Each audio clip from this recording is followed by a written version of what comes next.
Welcome to Tokyo Wave, recorded in a live studio in Harajuku, Japan, with your hosts Aaron and Parker.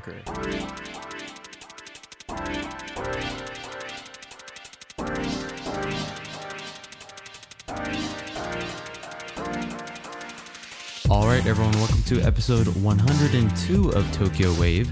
We're your hosts Aaron Randall and Parker Allen. On Tokyo Wave, we bring you weekly updates from our studio in Harajuku. Join us in segments featuring this week's top news, political happenings, business, and other random garbage. To get us started, here are this week's top news highlights. Japan starts visa process for restart of tourism as COVID worries wane. Wholesale prices surge 9.1% in May as weak yen boosts import costs. Junior high school students on school trip vandalize artworks in central Japan. This week in Japan.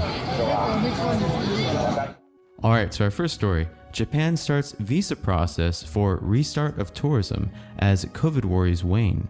Kyodo News has reported that Japan on June 10th resumed visa procedures to accept foreign tourists, taking the first step towards increasing inbound tourism to help turn around its economy as worries about the COVID-19 pandemic wane. The government is initially limiting eligible tourist arrivals to guided tours from 98 countries and regions deemed as having the lowest risk of infection, including the United States, Britain, China, South Korea, Indonesia, and Thailand. The lowest risk of infection, eh? Are they sure they want to keep the US on that list? Also, China is not doing too good right now, as I remember. Interesting.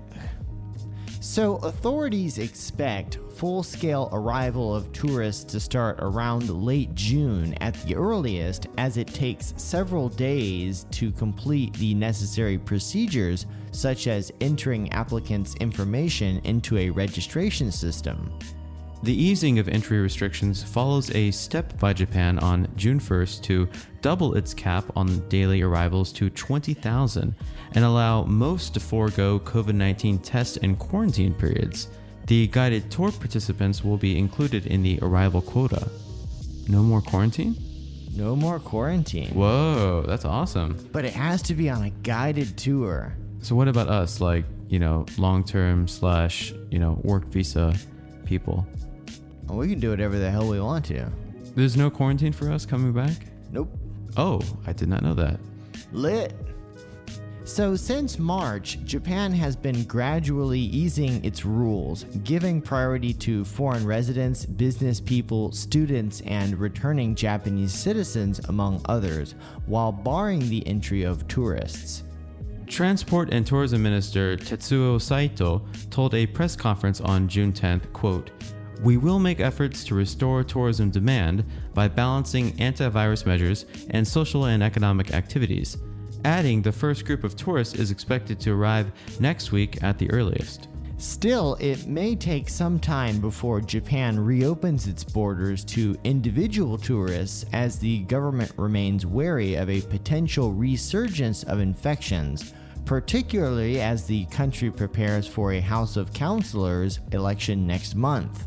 Under guidelines compiled ahead of the resumption of travel for tourism, Japan asks foreign tourists to wear face masks and take out insurance to cover medical expenses in the event that they contract COVID-19. Travel agencies will explain that they may not be able to take part in tours unless they follow along with these government procedures. Tourists need their travel agencies to enter their travel information such as names, passport numbers, and their place of stay on the country's immigration registration website before applying for and obtaining visas, which is expected to take 5 days or longer. Hey Maxine, where's your barcode? You're supposed to have a barcode. Parker, could we set up tours and get people in here? It's probably limited to the big travel agencies like JTB and HIS. What if you have a friend that has all the required certifications to run a travel agency? Well, I know a dude who knows a dude who knows a dude who might have one of those certificates fall off the back of a truck, you know? Yeah.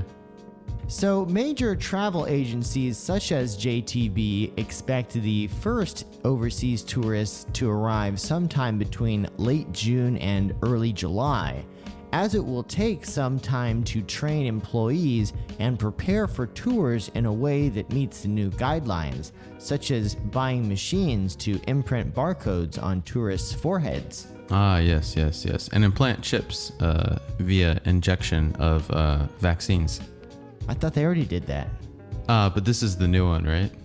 So it's not the Bill Gates one, it's like the... It's the Japan government one, the track everyone. Ah, that one. Okay, cool.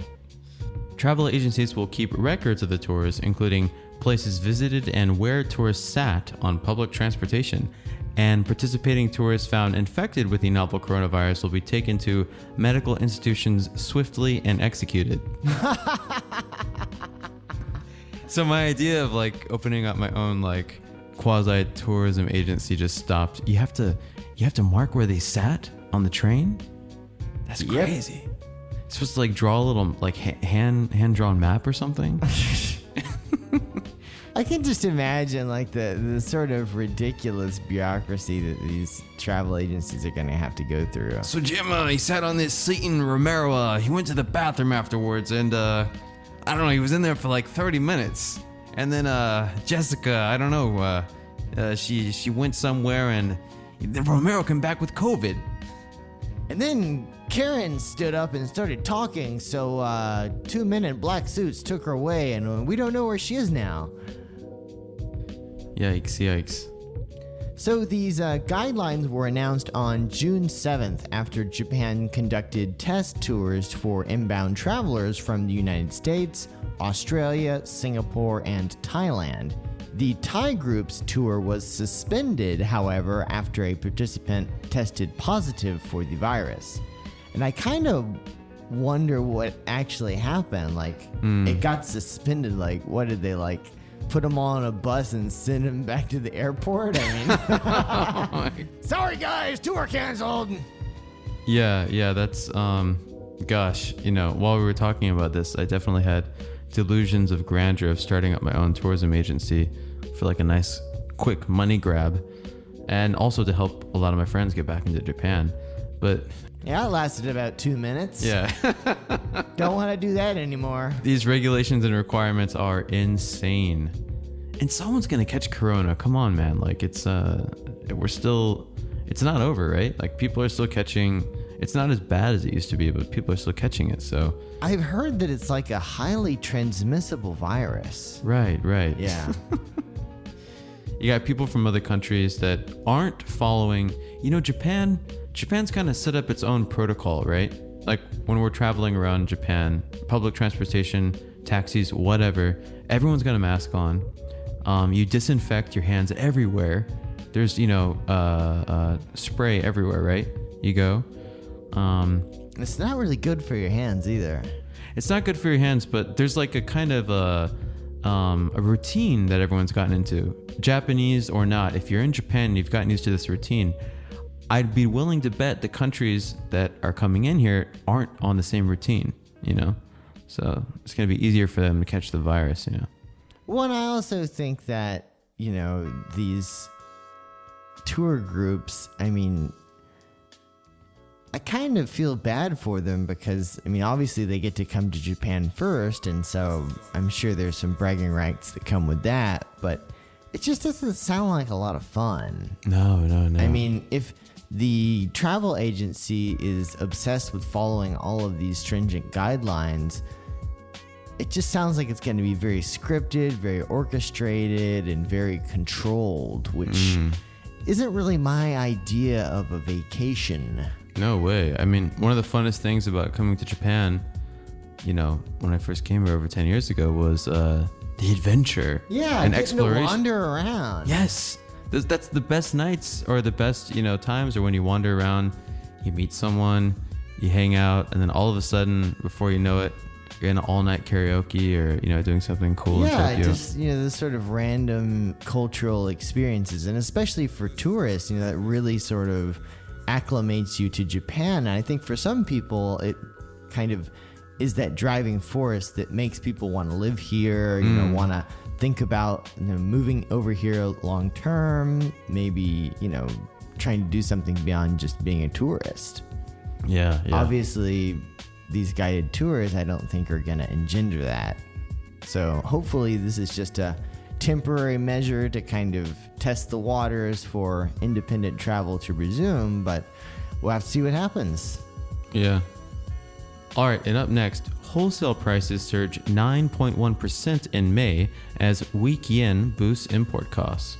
Kyoto News also reported that wholesale price inflation accelerated in May to 9.1% from a year earlier, reflecting higher raw material prices and sharp declines in the yen that boosted import costs at a record pace. All of this is from new Bank of Japan data, which was released on June 10th. The prices of goods traded between companies marked the 15th straight month of increase, raising the likelihood of higher consumer prices that could hurt private consumption at a time when the economy has yet to fully recover from its pandemic malaise. The 9.1% gain in wholesale prices follows a revised 9.8% rise in April, the fastest pace on record. Yikes. The Bank of Japan's commitment to maintaining its ultra-low rate policy has prompted the yen to fall sharply against the dollar and the euro as the US Federal Reserve and the European Central Bank move towards tighter policy to fight surging inflation. Import prices jumped a record 43.3% from a year earlier, as a weak yen means higher costs for the nation of Japan, which is resource poor and relies heavily on energy imports, while export prices rose 16.7%, both in yen terms. The Bank of Japan believes commodity inflation will not last long, but higher costs are a headache for companies facing pressure to secure profits by raising retail prices while not scaring off consumers. Toru Suehiro, a senior economist at Daiwa Securities, said, quote, "Nearly 40% of the rise in wholesale inflation is due to the weak yen, and its impact is expected to become larger. If the yen depreciates further to 140 against the dollar, the weak yen impact will surpass 50%, and the government and the Bank of Japan will have to change its message that the recent bout of inflation is mainly because of higher energy prices." On June 10th, the dollar was trading in the lower 134 yen range. Also, Russia's invasion of Ukraine has sent crude oil and other raw material prices higher amid supply concerns. Bank of Japan data showed that prices of petroleum and coal products gained 21.6% in May. Iron and steel rose 29.8%, and lumber and wood products soared 56.1%. Wow. Electricity, gas, and water bills gained 28.6% as well. So yeah, living in Japan just got more expensive. Yikes. Want to buy some wood? Want to build anything here? That wood, it's gonna cost you. It's premium wood. There was already a lumber shortage, correct me if I'm wrong, prior to this. One of my friends who's in construction and was looking at some projects here in Japan told me there was like a waiting list to get lumber to for large hotel projects and stuff. Oh, even like if you go to local home centers, like there's a limit on how many pieces of lumber you can buy. Wow. And on top of that, with this huge price hike, geez. The wood price is too damn high. It's random though, kind of related, unrelated, but a friend in America said the price of chlorine has gone up like 160% as well for Americans. So like people with chlorinated pools, The price of chlorine. Weren't people using chlorine as like some kind of anti-COVID cleanser? Oh God, probably some conspiracy theory or some pseudoscience crap. But in America, America's the land of pools, right? Like every time I fly back to the States, I'm like, God, there's pools everywhere. And most of them are chlorinated. They're not saltwater kind. So yeah, I think America's getting hit a little bit harder, but Yeah, I feel sorry for all of those rich Americans in their pools, you know? yeah. Those poor bastards. Pool's closed! The biggest problem in America is gas. I mean, everyone's talking about that, but Yeah, I mean, the gas prices in California actually are more expensive than Tokyo right now, which I find hilarious. that's wild. That's wild. So in Japan, a country long known for deflation, rising prices have become a sensitive issue ahead of the House of Councilors or Upper House election scheduled for July, as Japan has yet to see robust wage growth that would ease the pain felt by consumers. After a backlash from opposition lawmakers and consumers, the Bank of Japan chief Haruhiko Kuroda retracted his remarks that consumers had become, quote, tolerant of rising prices on June 8th. Yeah, they're definitely not tolerating the rising prices. No way. That is a dumb comment. Oops. Remember that thing I said about consumers being tolerant of raising prices? Just kind of like look into the light here for a second. We're going to talk about it more on our segment today, but this Kuroda guy kind of reminds me of like a Marie Antoinette the more and more I read about him. Well, I think because he is about to retire, he's become sort of like a lot of people right before they retire, in that he just doesn't really seem to give a shit. Yeah. That indifference, being apathetic. Yeah, I definitely, in his comments, I can see that. Okay, so they're not tolerant. Sorry. So, according to a recent survey by research firm Teikoku Databank, the cost pass-through rate among Japanese companies was at 44.3%. That means that a business charges an additional 44.3 yen when costs rise by 100 yen. That also means they're not, of course, rising prices enough to cope with the rising costs. Good point. Around 15% of the firms covered in the Teikoku Databank survey said they have not been able to pass on higher costs to consumers at all. Ouch. And as Aaron mentioned, we will further discuss the situation surrounding the weakening yen later in this episode's feature segment, Tokyo Panic Room. And up next, junior high school students on school trip vandalize artworks in central Japan. The Mainichi has reported that 2 artworks on display at a museum in central Japan were vandalized by junior high school students on a school trip. The Echigo Tsumari Art Triennale 2022 is currently being held in Niigata Prefecture. According to the city of Tokamachi, on the morning of April 21st, junior high school students visiting from the city of Niigata vandalized artworks Lost Number 6, created by Ryota Kawakubo, and, this is a tough one, wane LFO, created by Karsten Nikolai, which were both on display at the museum. So, Lost Number 6 is a work in which light emitted from a model train hits objects such as parts of textile manufacturing equipment and casts shadows on walls. It is impossible to reproduce the work due to the trampling by students, so it will no longer be exhibited. What a bunch of jerks. I can just imagine these kids like, we're gonna step on this artwork and ruin it. You know, so I don't know if we're going to mention it at the end, but this happened recently with the Mona Lisa at the Louvre in Paris, right? Somebody, what was it, like some kind of cream they threw at it? Did you see this on social media? They creamed the Mona Lisa? Yeah. Why? Because people like to be rebellious and they're anarchists and they like to destroy things that are important. It's a common feature in, many humans.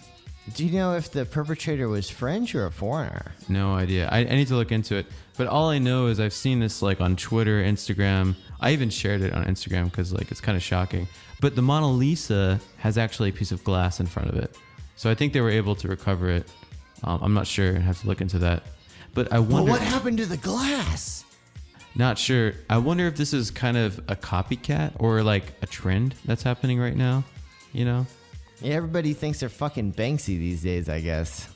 So the notoriously difficult to pronounce wane LFO is a work that vibrates the surface of water by using low frequencies. Is that kind of like the brown noise? And projects the ripples on a screen. The pipe was bent by the evil students, but the work has already been reopened to the public after temporary restoration, which sounds like somebody saw the pipe bent and were like, that's a bent pipe. And then they bent it back into place, like you usually do when there's a bent pipe, right? Right. The vandalism was found when a teacher who was leading the junior high school students noticed it. The Niigata Municipal Board of Education and the school apologized and explained that several students were involved in the incident. The Tokamachi municipal government filed a damage report to the local police station and plans to seek compensation from the Niigata municipal government. Tokamachi also plans to install surveillance cameras at the museum and other locations. At a regular news conference, Tokamachi Mayor Yoshifumi Sekiguchi said, "We have been holding the Echigo Tsumari Art Triennale for a long time and have never had any trouble. That is why this is such a shocking incident." I say it's copycat. There's a trend going around globally, destroying art. I just think it was just like a bunch of local kids and, they're like, screw this art exhibition. This is boring. Let's do something cool. Right. Hey, when you're at that rebellious age, destroying stuff. Me, I think in middle school, I was really into fireworks and pointing fireworks at certain things and watching them go off. Parker, did you do any kind of rebellious stuff when you were like in middle school? When I was in middle school, yeah, I think I did some rebellious things that I don't think I will mention on the internet. Hey, I just mentioned one, fireworks and pointing them at things. That's relatively PC, I think. Oh, okay. So yours are even crazier. I think we all did. I was a pretty shitty kid. Yeah. Oh man, I want to hear the stories, but I guess we'll save that for another time. Basically, if you've seen it on an episode of The Simpsons, I've probably done it. Oh wow, all right. Except for skateboarding. I suck at skateboarding. All right, and up next on Tokyo Panic Room, we're going to be talking about the ever-weakening yen and the potential for intervention by the Bank of Japan. Ladies and gentlemen, you're listening to Tokyo Wave. Tokyo Panic Room. Bloomberg recently published a survey of currency analysts, 88% of whom believe the Bank of Japan is likely to not intervene unless the yen heads south of 140 yen to the US dollar. Long story short, the Bank of Japan is expected to hold firm based on expectations of policy adjustments this year, weakening among economists unless the yen breaches the 140 mark against the dollar. All but one of the 45 analysts surveyed by Bloomberg said that the Bank of Japan will leave its yield curve control program and asset purchases untouched at the conclusion of a 2-day meeting on June 17th. Gosh, after that day, the yen's just going to tank even more. if they say they're not going to do anything. Despite recent further slides in the value of the yen, only 26% of respondents said it's likely or very likely the central bank will take some kind of action this year to address the weak yen or inflation, compared with 45% in the last poll conducted by Bloomberg. Bank of Japan Governor Haruhiko Kuroda has repeatedly said the bank must support Japan's slow recovery from the pandemic with monetary easing, while emphasizing that foreign exchange rates are not a policy target.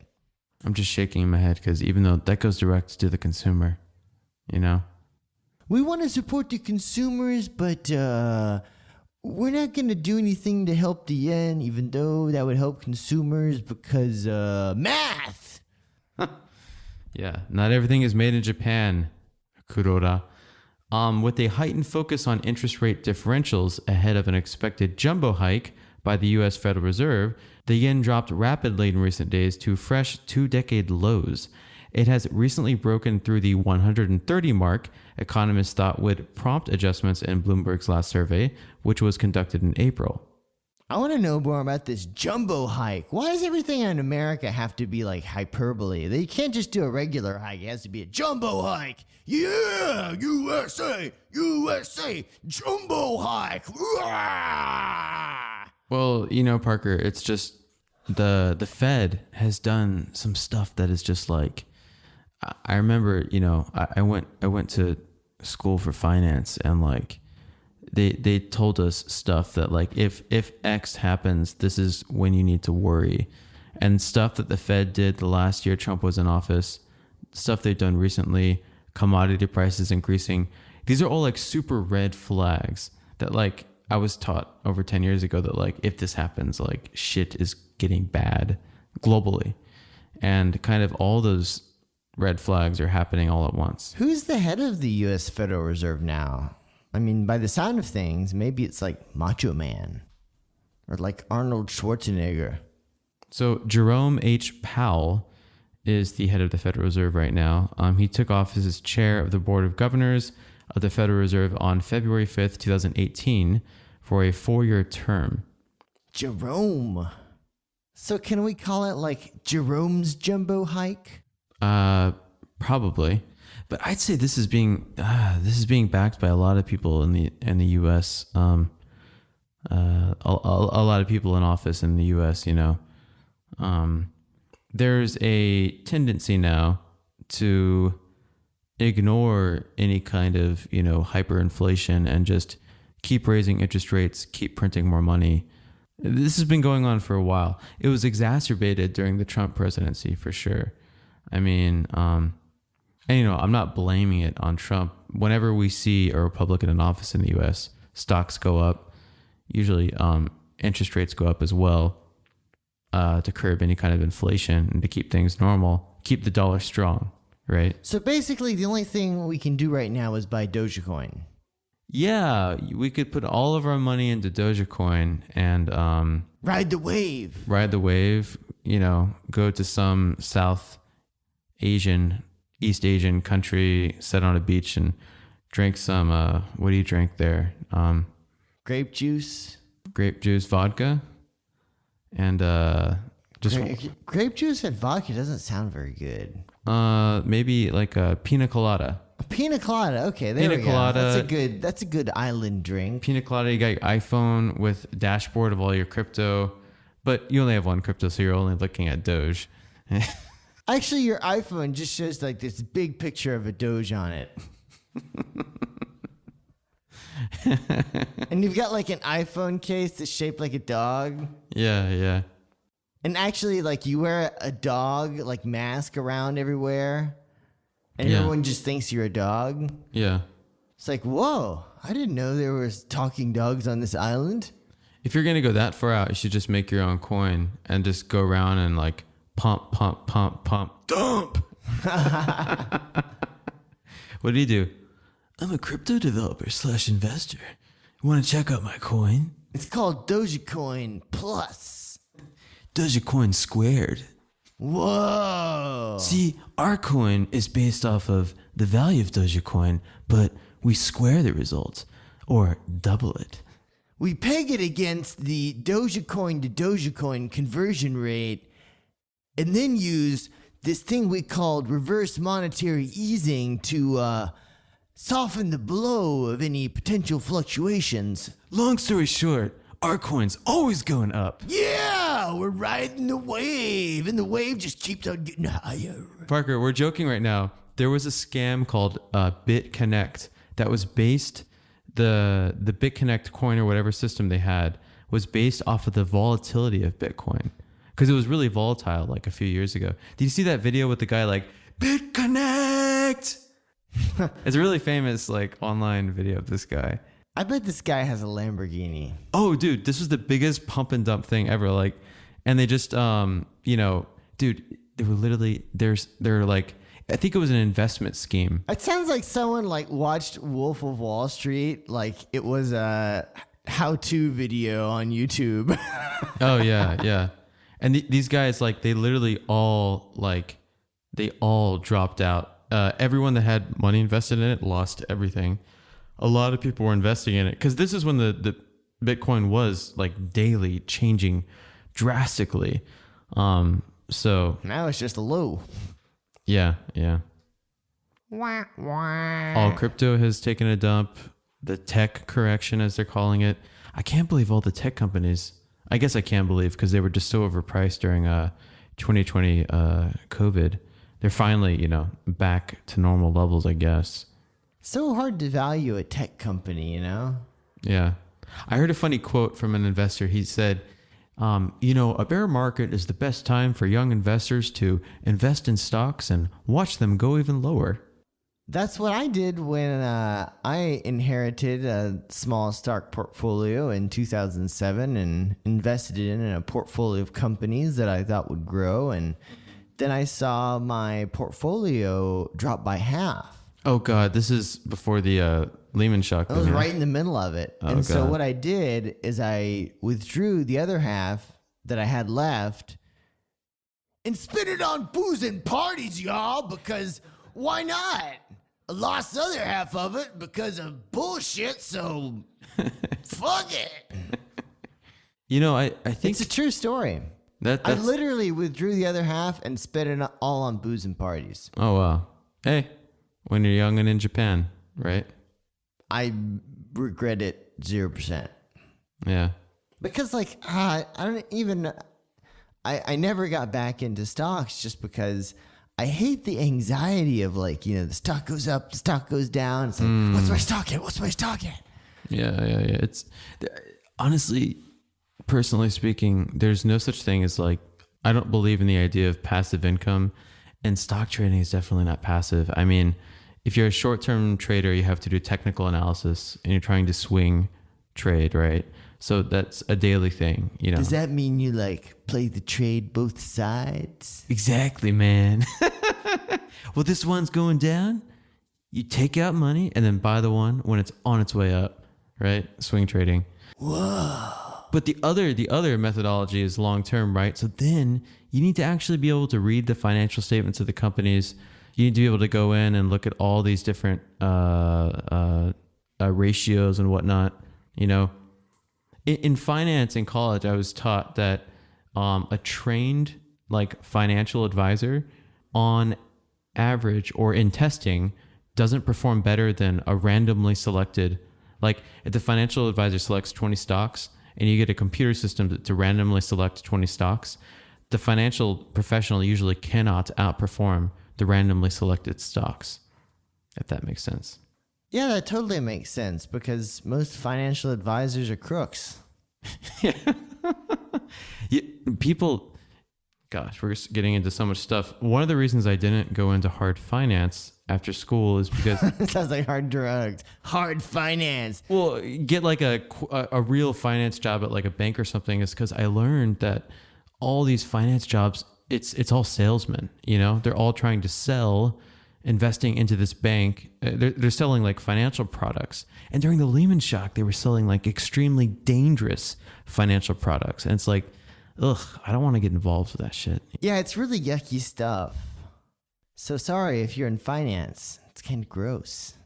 Actually, if you're in finance and you think everything we're saying is wrong, email us and get on the show and let's talk about it. Yeah, we can have an internet fight, but in real life. Exactly. We can throw bananas at each other. but they'll have to be fake bananas because the price of bananas in Japan has gone bananas. That sucks. You know, I eat so much fruit now on my diet, and yeah. And that's where the prices are really going nuts right now. I know, man. The fruit sections at the supermarkets. It's like, what the hell is going on, dude? It's gonna be like the gas station where like they have the LED screens and they're like constantly changing.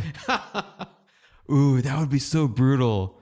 What if you get to the register and it's like you thought it was gonna be 200 yen, and it's like, oh, sorry, it's 250 now. Oh my You God. still want those bananas, bro? But there's another business idea. Build the infrastructure for mom and pop shops, anywhere from mom and pop shops to big, like, you know, department stores and supermarkets to have live updated prices. You know, like you go to a restaurant and something's on the menu and it's like, fish of the day, market price. It'd be funny if you just go to a store and everything just says market price. You know what would be interesting? You can actually probably, this might be an interesting business.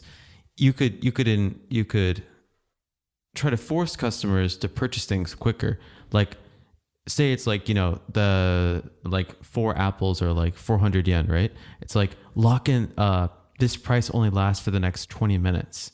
So then you have to like try to get them to check out quicker. And if you buy this, and this, will reduce the price even more. So kind of like live price updates while you're shopping. So it's like every trip to the supermarket is like supermarket sweep. Yeah, exactly. And people are just going to be like, you know, pushing each other, like trying to check out. Dude, I can imagine in America this would lead to like gunfights. Oh, yeah. Those are my bananas, goddammit. I got that price locked in 30 minutes ago.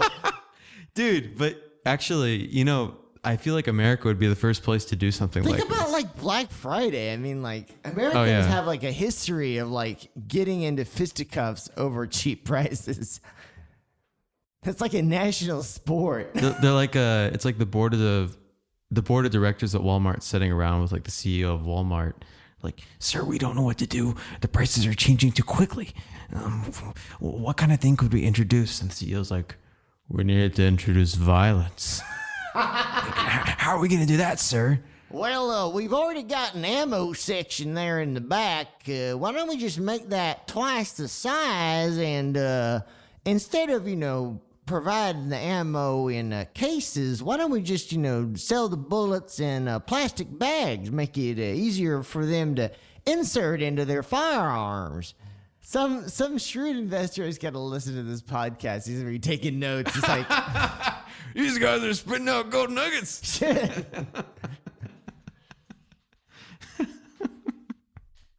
The live price. Hey, Laura, call Lamborghini. I need another one. This time, make it orange. The last one wasn't orange enough. Dude, like the live pricing thing, though, I feel like is something that might actually. It's going to happen, man. Yeah. We've predicted the future. Why don't they? The future's going to suck. Oh, yeah. Any kind of live pricing shit. I mean, I think gas stations would be the first actually to implement something like that, right? Well, they already do. I mean, like you go to the gas station and it's like, you know, changes. it's on a signboard, right? Yeah. It changes. Yeah. They just need to digitize all that.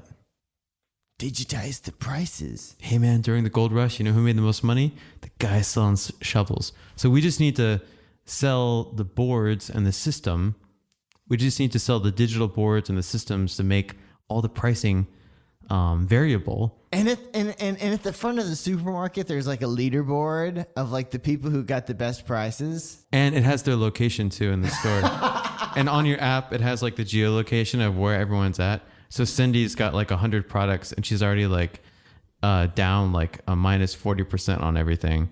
So it's like, this would be a great video game too. Steal Cindy's cart and check out with it. Oh man. I think we're just like, we're predicting like the degradation of society as we know it. Yeah. In 20 years, we're going to listen to this podcast and be like, damn it, I wish we weren't right. So back to the super weak yen, it hit 134.5 yen to the dollar in the morning of June 9th, which is Western Wing way which is less than 1 yen away from its 2002 historic low. Like, Aaron, have you looked at like a yearly chart of the yen recently? Oh yeah, it looks like a penny stock. It's terrifying.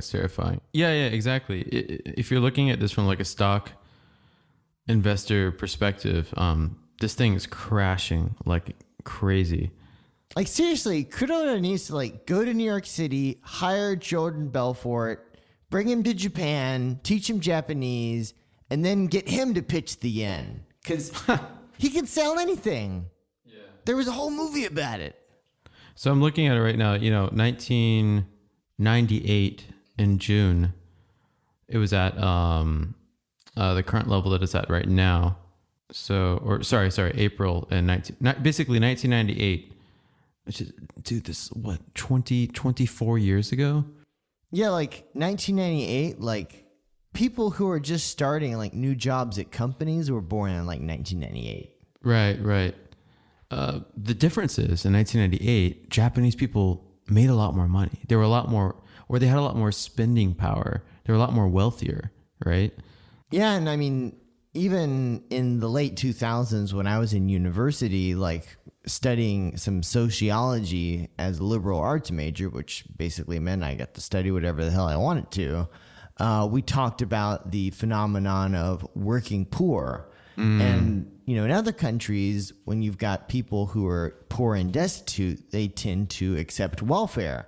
But in Japan, basically this like terrible combination of people's pride making them want to not accept welfare, combined with the difficulty of actually going to your local municipality and requesting welfare and then getting it, has culminated in this phenomenon of working poor. People who have full-time jobs, but by any standard, they are poor and destitute, and they can barely survive. Right. Yeah, this is a major issue in Japan, which is surprising because, as you said, it's almost like, I hate to say it's a choice, but it is kind of a choice at the end of the day. I've been told by a lot that it's very difficult to become completely homeless in Japan, even for foreigners. There's a lot of social programs and welfare that can help support you in times of need, right?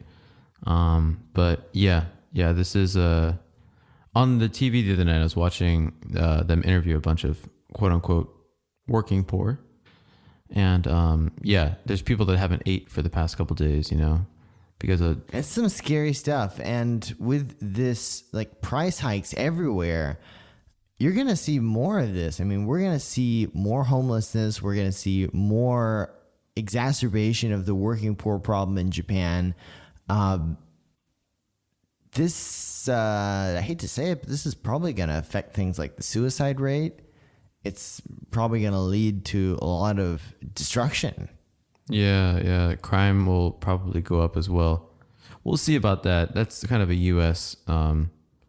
Lever that seems to, whenever homelessness goes up in the U.S., crime goes up as well. We'll see about Japan. I don't know. Yeah, it's Americans love to steal stuff. Yeah. So even after the yen's further... That's not my opinion. I just read about it on the internet. So even after the yen's further drop since the last meeting and inflation topping a target of 2%, Kuroda, Japan's former top currency official, has insisted that the bank won't tighten policy until inflation is achieved in a stable manner. The Bank of Japan wrong-footed some investors at its last meeting by doubling down on stimulus with daily unlimited bond buying operations. Around half of analysts said the bank will continue the fixed rate purchases until at least the end of April next year, when Kuroda's term as governor ends. Yeah, I think we said this earlier on the show. It just really feels like Kuroda has ceased to give a shit about what's going on and is sort of just kind of letting things fall by the wayside, which, given the dire nature of the situation, is kind of scary. I mean, another thing too, he's definitely... So this extreme drop in the yen is very good for large exporters. Basically, like mega conglomerate type companies that export things such as cars, right? And I think Kuroda is definitely in bed with a lot of these big money, big business companies that like the current situation and definitely don't want it to change soon. So, you know, the United States, South Korea, a lot of other countries over the past couple of years have seen an increase in the wealth gap, right? Like very severely. This might be finally the coming to Japan of a major widening of the wealth gap via this kind of decrease in the value of the yen, and basically the rich are getting richer because they can export and make a lot of money there. And then you've got the guy in charge that doesn't really care about the consumer.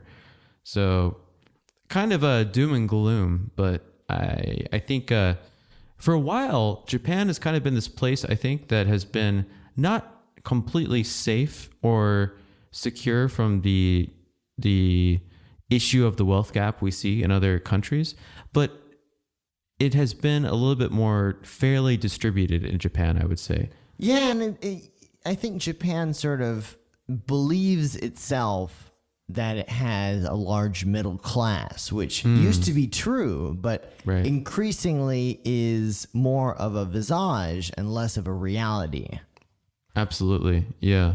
And this is the wake-up call, man. I mean, right now, I don't know if the wake-up call is the right word. This is the kind of, this might be the big correction for Japan, right? Like the kind of the fairness and the distribution of wealth that we've seen in Japan for the past 20, 30, 40 years might really be correcting and aligning with what we see in other countries where the richer are much richer, the poor are much poorer. And yeah, it would be interesting to look at this wealth gap in future episodes and maybe even talk about it. Scary stuff. Stay tuned. Hey listeners, that's right, you listener right there. Who do you think should be our next guest on Tokyo Wave? Let us know. Drop us a line at wave@tokyowave.jp. We hope you enjoyed Tokyo Wave. If you haven't already, you can subscribe to our podcast on Apple Podcasts, Spotify, SoundCloud, and YouTube.